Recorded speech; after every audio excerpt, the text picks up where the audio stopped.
Bonne année dans les conseils jardin avec vous Roland Motte, bonjour. Bonjour Xavier, bonne année.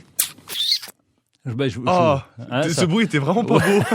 C'était vraiment pas beau. Ouais, bon, on se fait une bise, voilà, et on continue sur notre... Voilà, c'est mieux.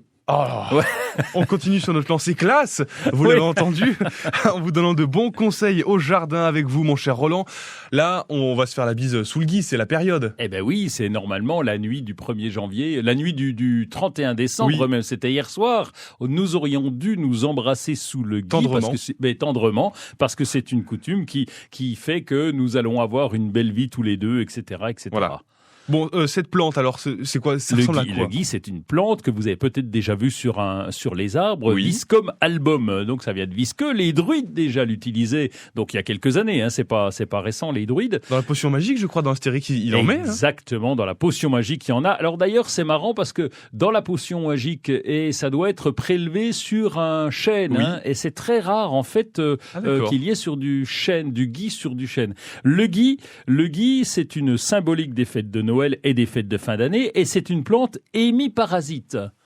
Ah, ça vous embouche un coin, ça, hémiparasite, ça veut dire qu'elle est un peu parasite, qu'elle va utiliser... Un peu parasite? Oui, un peu parasite, c'est-à-dire qu'elle va utiliser la sève de la plante sur laquelle elle se trouve, et là, en fait, la graine va arriver par les oiseaux, ça va se poser à l'intersection d'une branche, ça va germer, et le premier boulot de cette graine, c'est de faire ce qu'on appelle un genre de suçon, elle va descendre une racine à l'intérieur de l'arbre, et elle va sucer la sève, et il va se développer. Mais il est hémiparasite, ce gui, parce qu'il se développe aussi avec la photosynthèse, puisque vous avez remarqué qu'il était bien vert, le gui. Polyvalent, quoi. Oui, il fait un peu il vit avec les deux, mais en tout cas, il est parasite, et donc c'est une plante qui est embêtante pour nos arbres, et donc souvent on essaye de les retirer en retirant ces petits débuts de racines. Avec une serpe d'or.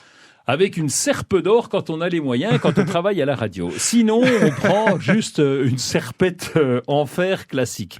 Et donc, ce gui, on va être obligé de le retirer régulièrement. Donc, c'est aussi la saison pour laquelle on le fait. C'est pour ça qu'on a des branches de gui au Nouvel An. Mais c'est aussi pour ça qu'on retire ce gui des arbres. Sinon, ça peut endommager tous les arbres. Alors, pas trop sur les chênes, vous nous l'avez dit, Roland, mais en général, on trouve le gui sur quels arbres? Eh bien, on va le trouver sur des arbres avec un bois un peu plus tendre, le peuplier, le tilleul, les saules, et aussi sur les fruitiers. Vous avez peut-être remarqué dans les vergers en Lorraine, on a des vergers et souvent il y a beaucoup de gui, donc sur les pommiers, etc.